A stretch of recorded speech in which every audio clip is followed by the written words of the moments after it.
nặng lòng đau bước chân xa rời. Yêu đơn phương đau lắm ai ơi, hạnh phúc đã xa mù khơi.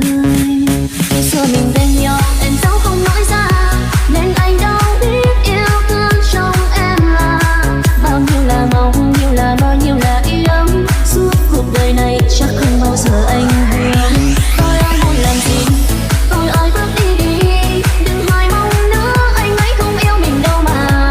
Đã cố gắng dằn lòng nên anh chẳng an tâm, vì em cảm thấy anh kia không yêu anh thật lòng.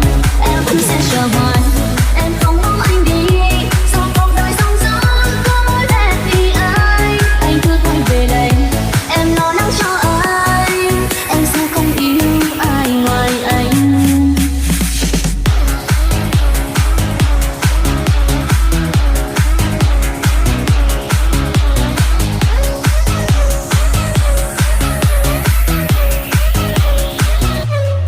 Xa nhau mình em đâu, em dẫu anh có hay, chia tay nước mắt buông tay anh đâu cần. Bên em và yêu, yêu rồi dần xa càng quên, đớn đau yêu anh chắc không bao giờ anh biết. Tôi ai muốn làm gì